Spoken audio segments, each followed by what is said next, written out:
Imagine a world where the government forces you to die on your 30th birthday just to keep the planet from getting too crowded.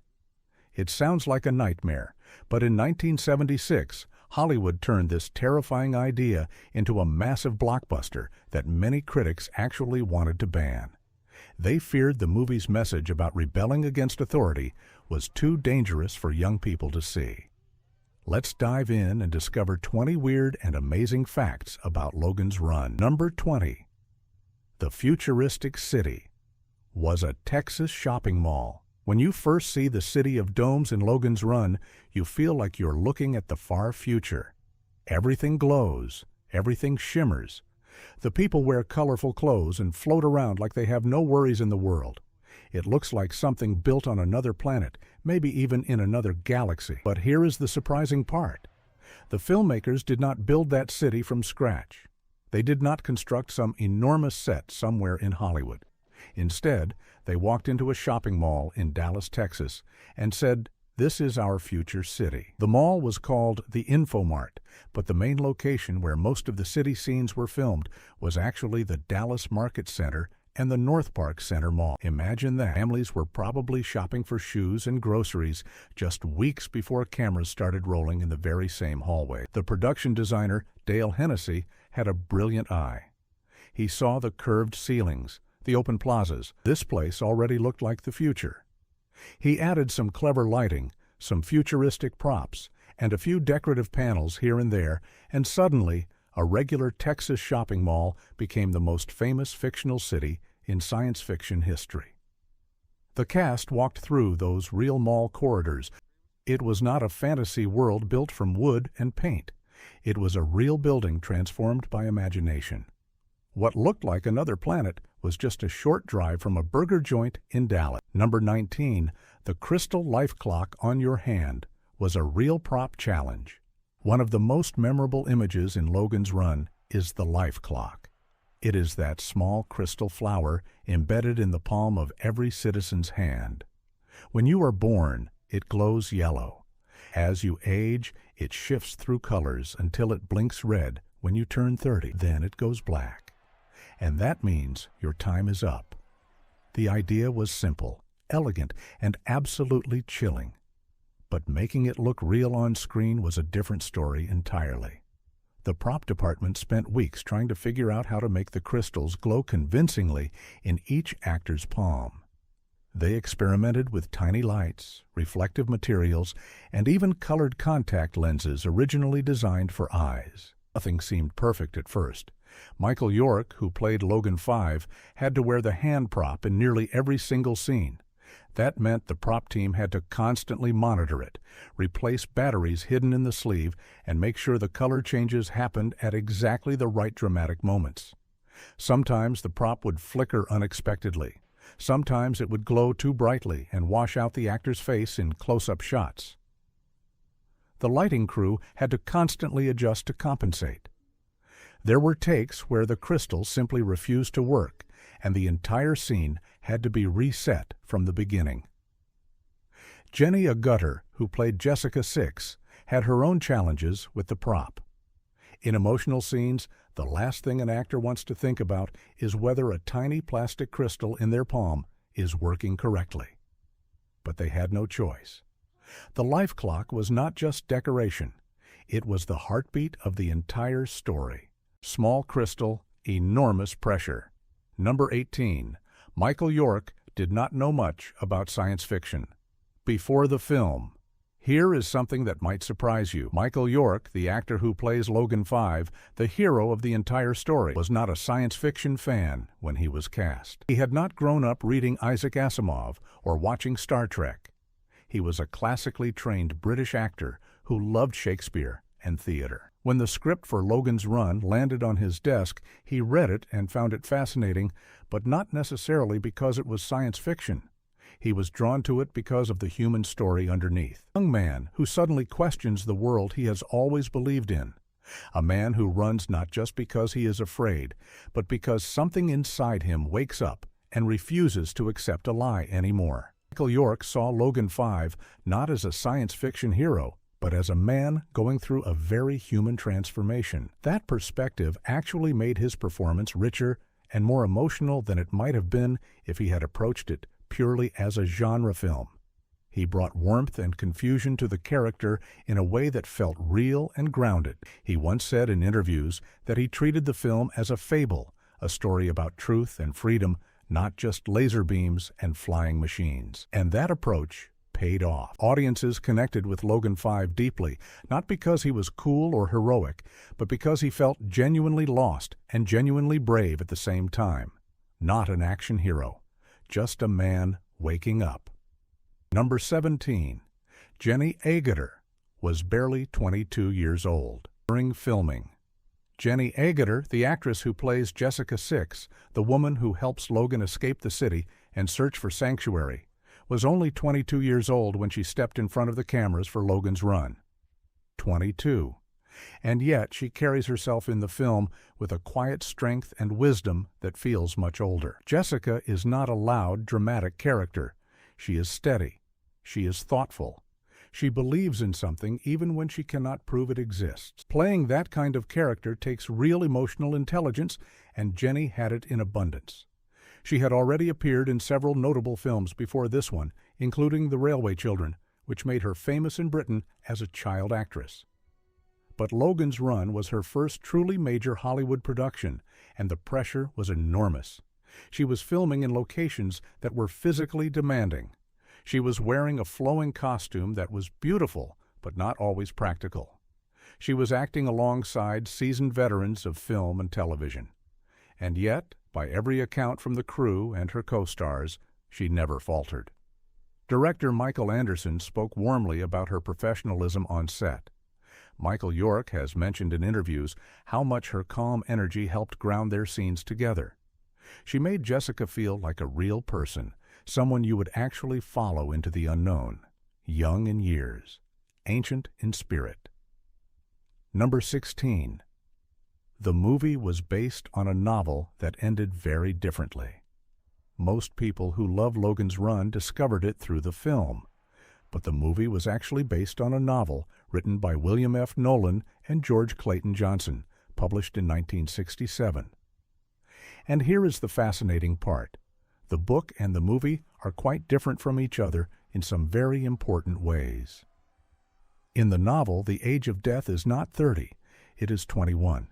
Citizens of the city are killed when they reach 21 years old, which makes the story even darker and more urgent. The world outside the city in the book is also portrayed very differently. It is more chaotic, more dangerous, more wild, and Logan himself is a more complicated, even morally ambiguous character in the original story. The filmmakers made deliberate choices to soften some elements and reshape the narrative to work better as a big-budget Hollywood spectacle. Raising the death age to 30 gave the characters slightly more time to develop and made the audience feel the weight of the sacrifice in a different way. The writers and producers were not trying to insult the book. They were trying to serve two different audiences. Readers of the novel got one experience. Moviegoers got another. William F. Nolan himself was involved in discussions about the adaptation and had complicated feelings about some of the changes. He also acknowledged that the film brought his story to an entirely new audience who might never have picked up the book. Two stories. Same idea. Different heartbeats. Number 15. Peter Ustinov's old man character was improvised in key moments. Peter Ustinov plays one of the most beloved characters in Logan's Run. He is simply called the Old Man, and he lives alone in a crumbling, overgrown Washington, D.C., surrounded by dozens of cats. He is the first truly elderly person that Logan and Jessica have ever seen in their lives. In their city, nobody grows old.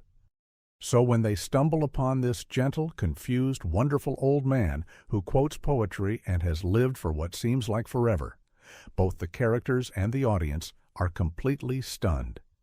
Here is the amazing behind-the-scenes secret. Many of Peter Ustinov's best lines and moments in those scenes were improvised on the spot. He was a legendary performer with a gift for spontaneous creativity, and director Michael Anderson gave him the freedom to explore. Ustinov would sometimes start speaking a line from the script and then gently drift into something entirely his own, something warmer, funnier, or more heartbreaking than what was written. Michael York has said in interviews that he genuinely did not always know what Ustinov was going to say next, and that real sense of surprise and wonder you see on Logan's face during those scenes? That was not acting. That was Michael York actually being surprised. The cats in those scenes were real cats, and they did whatever they wanted. Ustinov seemed completely comfortable with the chaos around him. He made the old man feel like someone who had always existed, someone who had been waiting patiently for a very long time for someone to finally come and listen. Not a scene, a gift. Number 13. The sets were so large. They created their own weather. Here is a detail that most people have never heard about the production of Logan's Run.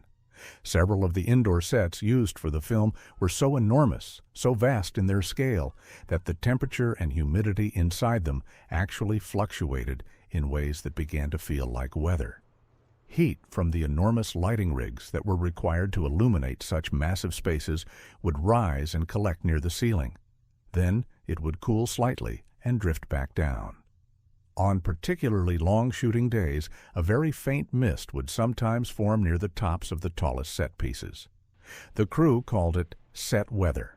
It sounds almost poetic, but for the people actually working in those conditions, it was exhausting and sometimes uncomfortable. Camera lenses would occasionally fog slightly as the temperature shifted. Film stock, which in 1976 was still very sensitive to environmental conditions, had to be monitored carefully and stored in climate-controlled cases when not in use.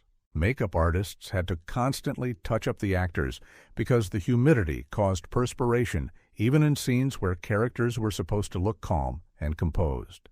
The costume department had backup versions of key outfits ready at all times because the heat and moisture could damage delicate fabrics. None of this ever showed on screen. The city of domes looks cool and serene and perfectly climate-controlled in the finished film. But behind the camera, the crew was working in conditions that sometimes felt less like a movie set and more like a green. Number 11. Farrah Fawcett appeared in the film just before becoming a superstar. Before she became one of the most iconic faces of the 1970s, before the famous poster, before Charlie's Angels made her a household name everywhere on Earth, Farrah Fawcett had a small but memorable role in Logan's Run. She plays a character named Holly, who works at a salon inside the city of domes. It is not a large role. She appears for only a few minutes of screen time, but she is warm and charming and completely present in every moment she is on camera, which is a testament to her natural charisma even before stardom found her. When Logan's Run was released in June of 1976, Farrah Fawcett was still a relatively unknown actress, known mostly from television commercials and minor TV appearances. Just months after the film's release, Charlie's Angels premiered, and almost overnight, she became one of the most famous women in the world. Suddenly, every theater screening Logan's Run had audiences whispering, "Wait, is that her?" When Holly appeared on screen, a tiny role in the film became a fascinating piece of pop culture history. A small appearance that nobody paid much attention to at the time became a treasured footnote once the world discovered who she was. It is a beautiful reminder that great talent exists before anyone notices it. She was already shining in that salon. The world just had not looked yet. Number 10. The film's budget was enormous. For its time, Logan's Run was not a small, scrappy science fiction film made in someone's backyard. It was a major Hollywood production with a budget of approximately $9 million, which in 1976 was an absolutely enormous amount of money for a science fiction film. To put that in perspective, Star Wars, which came out just 1 year later in 1977, had a budget of $11 million. So Logan's Run was produced on a scale that was genuinely comparable to what George Lucas was doing at almost exactly the same time. The money went into everything: the costumes, the enormous sets, the miniature models, the complex special effects sequences, the hiring of veteran actors like Peter Ustinov, the extensive location work in Texas and in Washington, D.C. itself. Metro-Goldwyn-Mayer, the studio behind the film, believed they were making the science fiction spectacle of the decade. They committed resources accordingly. And the film delivered at the box office.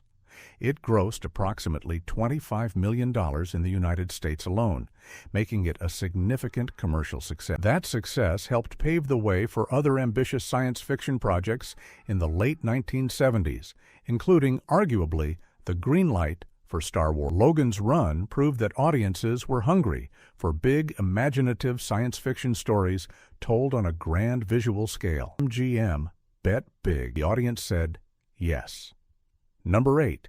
Roscoe Lee Brown, voiced Box, the ice robot, without ever being on set. One of the most memorable and genuinely eerie characters in Logan's Run is Box, a large silver robot who lives in an underground ice cavern and has been collecting and freezing food supplies for the city for years. But at some point, the food stopped coming, and Box adapted. Box is visually stunning, a gleaming, angular figure moving through a world of ice and cold light. But what makes Box truly haunting is the voice. The calm, elegant, slightly confused voice that describes with perfect politeness the terrible things Box has done. That voice belongs to Roscoe Lee Brown, a celebrated American actor known for his deeply distinctive vocal quality, rich and precise, and somehow both warm and chilling at the same time. Here is the remarkable behind-the-scenes detail. Roscoe Lee Brown recorded his performance entirely separately from the physical filming of the Box scenes. The robot on screen was performed by a different person inside the costume, moving and gesturing while Brown's voice was recorded in a studio. The two elements were then combined in post-production.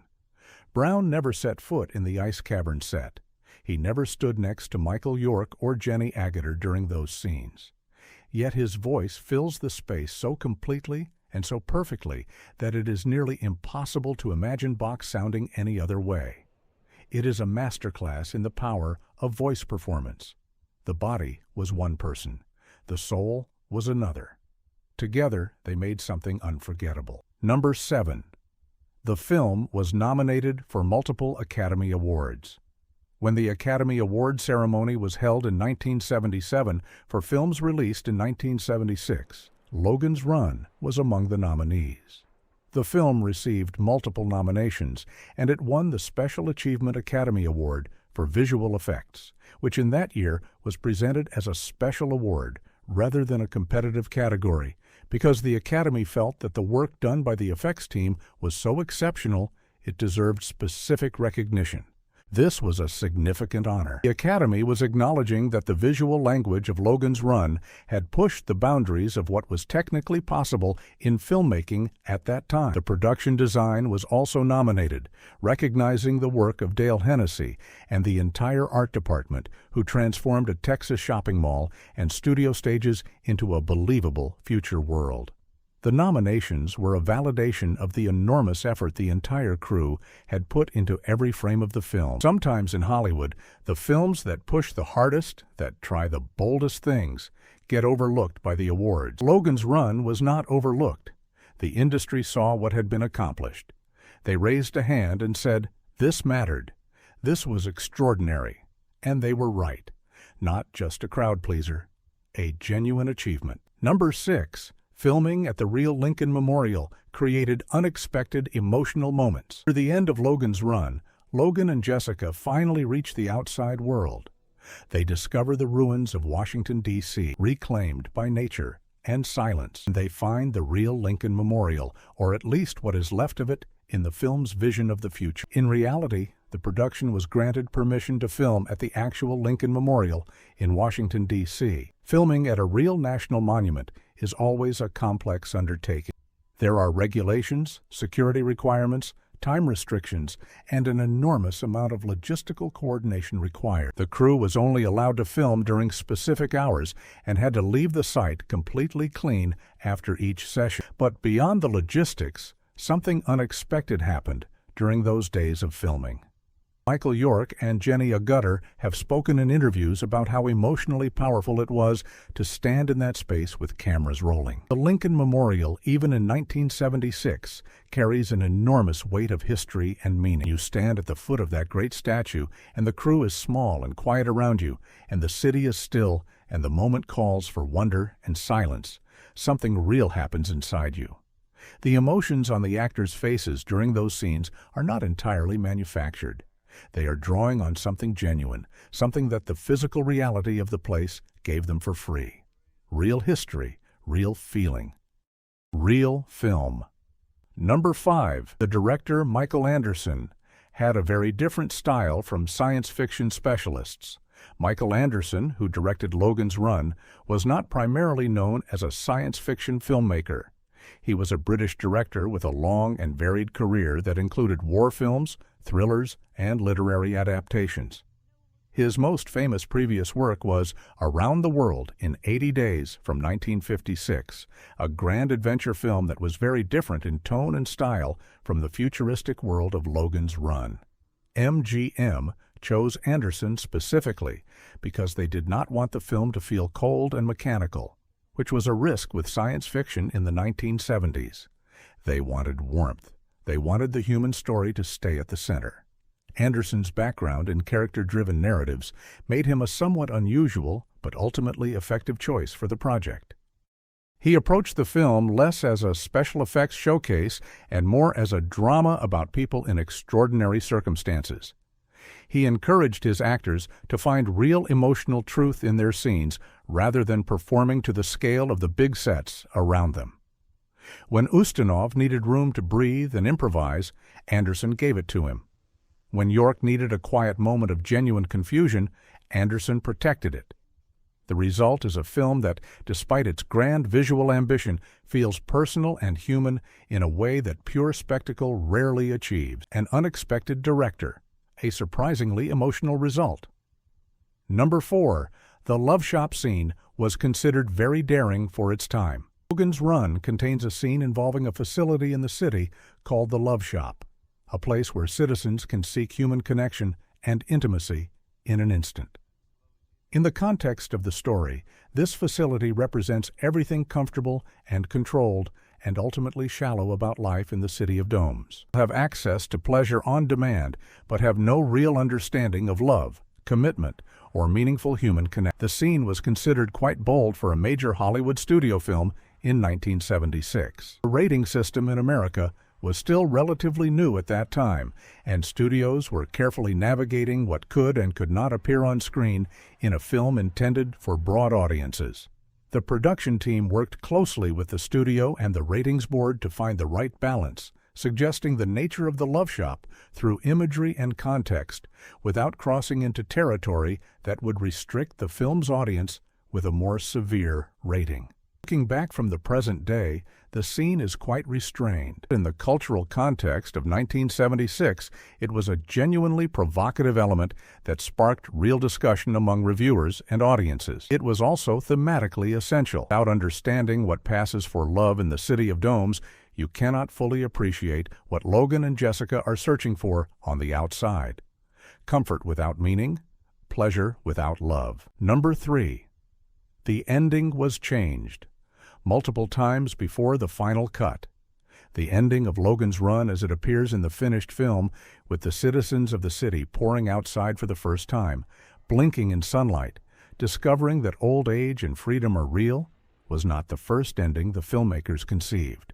Multiple alternate endings were written, storyboarded, and in some cases actually filmed before the production settled on the version audiences ultimately saw.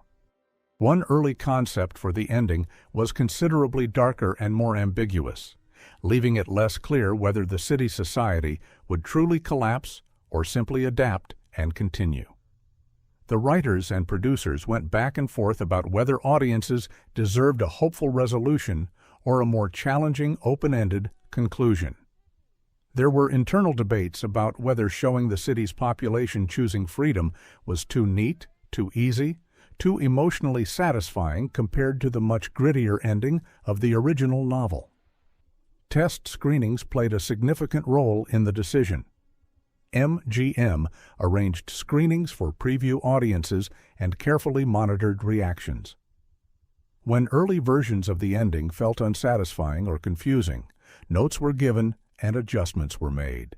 The process of landing on exactly the right final image and final emotional note took longer than anyone initially anticipated.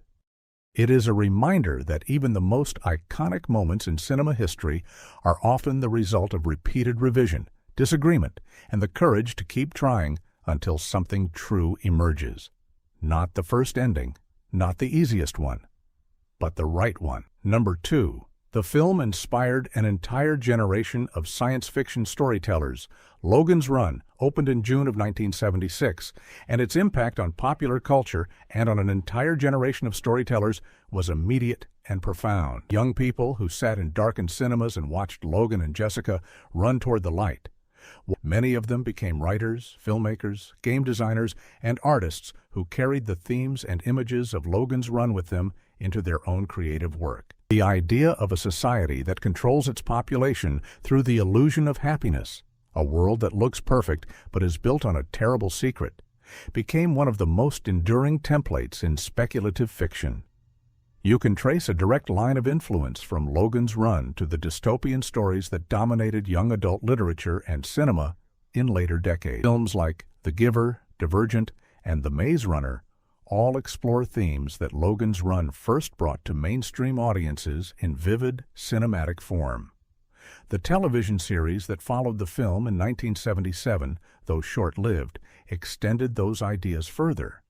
Video games, novels, and graphic novels have all drawn from the well that Logan's Run helped dig. One film. Endless ripples. Number 1. A remake has been discussed for nearly 3 decades without being made. Here is the most extraordinary fact of all, and perhaps the most telling one. Hollywood has been actively trying to remake Logan's Run for nearly 30 years, and it has never happened. The story of the attempted remake is almost as interesting as the original film itself. Beginning in the 1990s, various studios and producers acquired the rights to remake Logan's Run. Scripts were written, directors were attached, and then departed. Major stars were rumored to be in talks. Budgets were projected. Concept art was commissioned. Release dates were tentatively penciled in. And then, every single time, the project fell apart. One version of the remake had Bryan Singer attached as director in the early 2000s. Then it did not happen. Another version was in development at Warner Brothers with a significant budget and considerable studio enthusiasm. It was announced publicly. Then it quietly disappeared.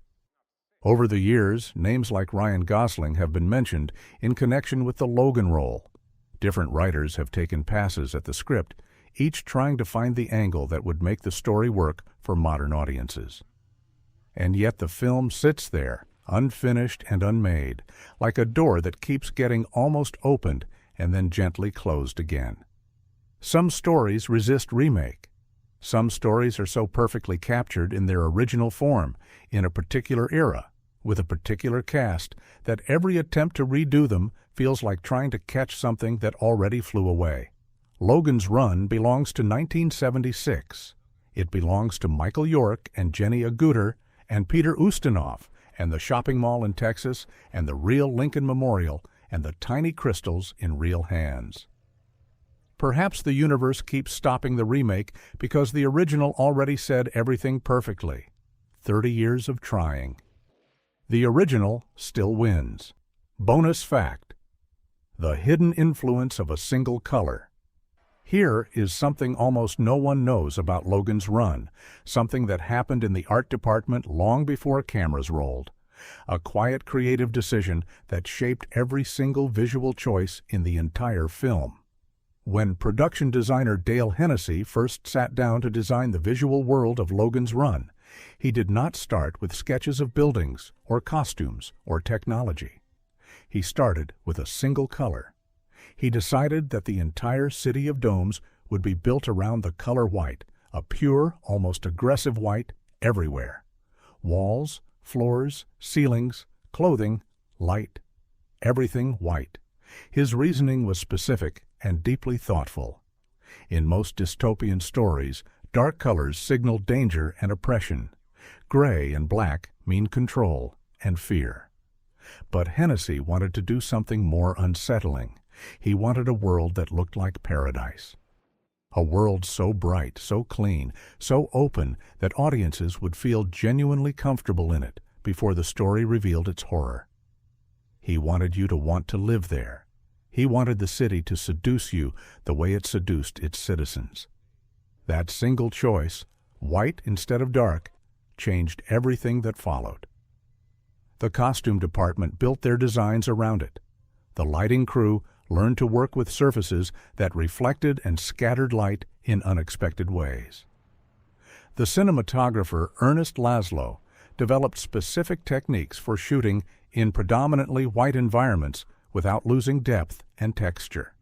The decision rippled through every department and every decision for the entire production. And when audiences finally see the city's truth and understand what the whiteness has been hiding, the betrayal lands harder because of it. We trusted the white. We should not have. Old color, new terror. Logan's Run is more than a science fiction movie from 1976. It is a story about what happens when a world offers you comfort instead of truth. It asks a question that feels just as urgent today as it did 50 years ago. What are you willing to give up for safety? What are you willing to believe so that you never have to ask hard questions? Logan 5 begins the film as a man who has never questioned anything. He runs toward the exit, not because he is brave, but because the truth becomes impossible to ignore. And in the end, when the citizens of the dome pour out into the sunlight for the first time, blinking and confused and alive in a way they have never been before, it is one of the most moving moments in all of science fiction cinema.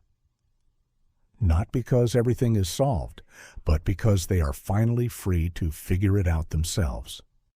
The film was made by hundreds of dedicated, creative, courageous people who believed in the power of a good story. They built worlds from shopping malls and miniature models and careful light. They told a truth wrapped in imagination. And it lasted. It is still here, still speaking. If you enjoyed these stories, subscribe for more. Every movie hides a truth, and we'll keep uncovering them, one story at a time.